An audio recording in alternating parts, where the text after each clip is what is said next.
Architecture का नमूना, तकनीक का इस्तेमाल और स्पष्ट तौर पर एक झलक आपको अयोध्या एयरपोर्ट पर उतरते ही जितने भी यात्री हैं, तीर्थयात्री हैं, उनको भगवान राम की इस नगरी की अद्भुत झलक दिखाई देगी। समर्पित हो चुका है ये पहला फेज महर्षि वाल्मीकि इंटरनेशनल एयरपोर्ट अयोध्या से सीधे तौर पर पूरी दुनिया को जोड़ता हुआ। आज से यह शुरुआत अयोध्या के इतिहास में आज का दिन एक बड़ा मील का पत्थर, जब अयोध्या जुड़ चुकी है इंटरनेशनल एयरपोर्ट के जरिए समूची दुनिया से।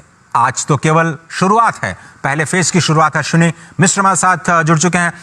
अश्विनी, अब ये जो नई शुरुआत है विकास यात्रा की, जिसका पहला फेज, पहला चरण आज राष्ट्र को समर्पित किया गया, ये सिर्फ शुरुआत है।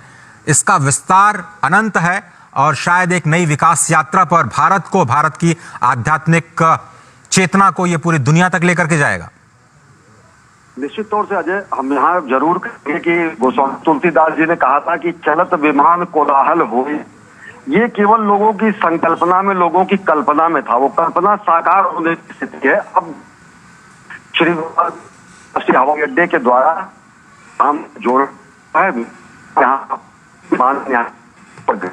यहाँ से आवागमन करेंगे अंतर्राष्ट्रीय स्तर के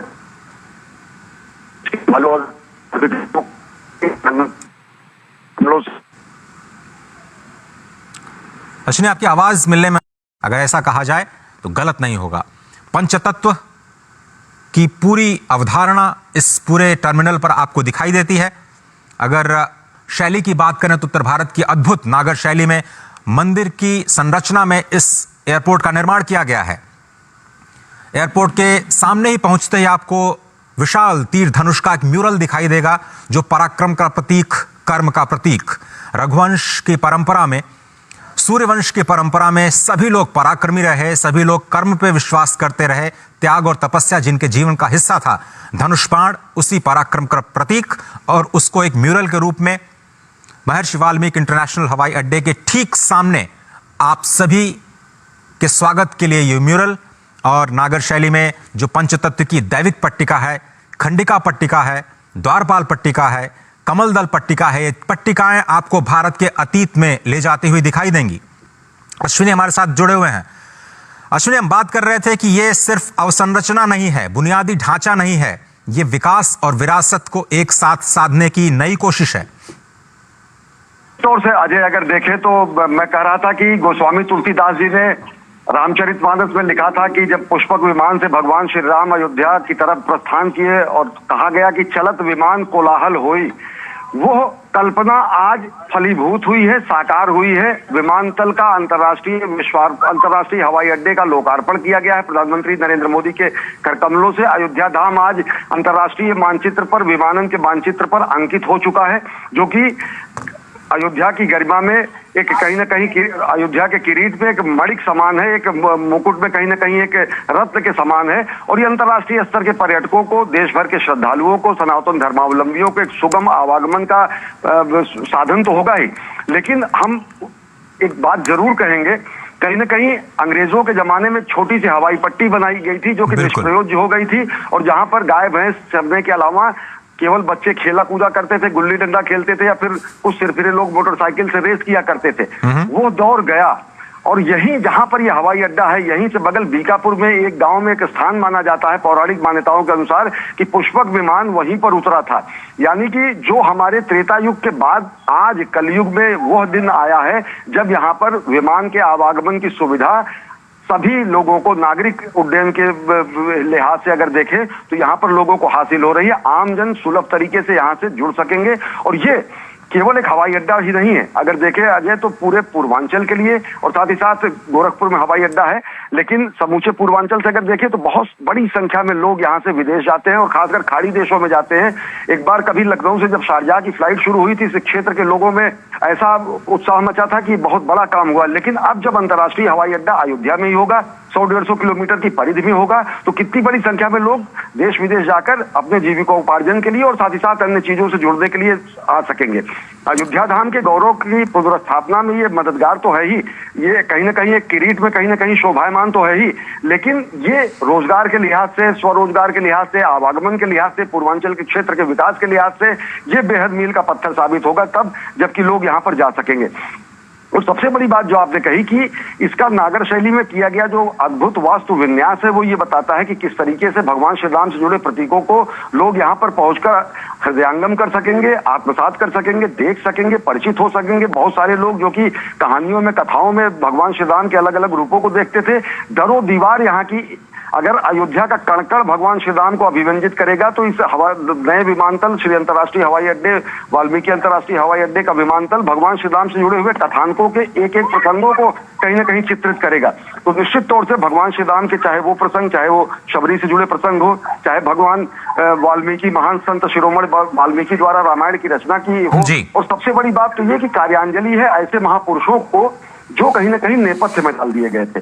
आज अयोध्या का वैराग्य और वैधव्य दोनों कहीं ना कहीं समाप्त हुआ और नई विकसित सुसज्जित श्रृंगारित अयोध्या दुनिया के सामने आ रही है, जो स्पष्ट करती है कि किस तरीके से हमारे सांस्कृतिक गौरव की पुनर्स्थापना के साथ साथ अयोध्या की आध्यात्मिकता को सजोकर अयोध्या को नया आधुनिक कलेवर दिया जा रहा है। और उसी का प्रमाण है ये श्री वाल्मीकि अंतर्राष्ट्रीय विमानतल, जो इसका लोकार्पण प्रधानमंत्री नरेंद्र मोदी के कर कमलों से किया गया है, जो कि आवागमन के लिहाज से और सांस्कृतिक वैभव के लिहाज से दुनिया को चकित कर देने के लिए पर्याप्त है। अजय, बिल्कुल सही कहा आपने। और ये जो महर्षि वाल्मीकि अंतर्राष्ट्रीय हवाई अड्डा है उसकी कुछ खासियतें मैं दर्शकों तक पहुंचा दूं। आर्किटेक्ट डिजाइन की बात करें तो इसको 4 स्टार रेटिंग दी गई है, one of the top ratings कही जा सकती है आर्किटेक्ट डिजाइन के लिए।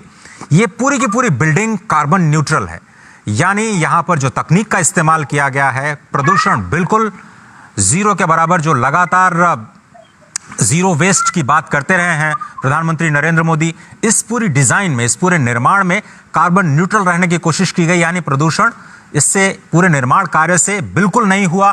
पूरे 20 महीनों में इस बात का ख्याल रखा गया। जीआरसी जो कि ग्लास फाइबर रेनफोर्स कंक्रीट होता है, जो पत्थरों को रिप्लेस करता है, अगर आप पत्थरों को काट करके निर्माण करते हैं तो उसमें प्रदूषण की संभावना बहुत ज्यादा होती है। और आप जानते हैं दिल्ली जैसे महानगरों में निर्माण कार्य पर रोक इसलिए लगी क्योंकि जो इंडेक्स है पीएमआई को बहुत ज्यादा बढ़ जाता है निर्माण कार्यों से। लेकिन ये जो नई तकनीक है जिसको आप कहते हैं GRC glass fibre reinforce concrete, इसका इस्तेमाल करके आपको लुक तो पत्थरों का दिया गया लेकिन इसको बिल्कुल प्रदूषण मुक्त रखा गया।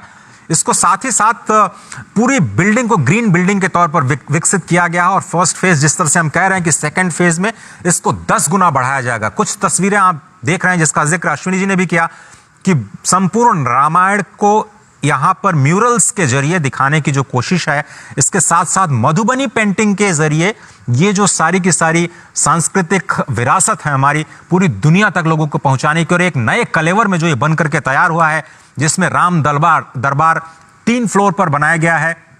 मधुबनी पेंटिंग्स के जरिए राम विवाह की तस्वीरें पूरी दुनिया तक पहुंचाई जाएंगी। अश्विनी, 7 शिखरों पर ये पूरा का पूरा, 7 स्तंभों पर ये पूरा जो विमानपत्तन बनाया गया है, अंतर्राष्ट्रीय हवाई अड्डा, जो रामचरितमानस के 7 कांडों की ओर इशारा करते हैं जिसका जिक्र आपने किया था।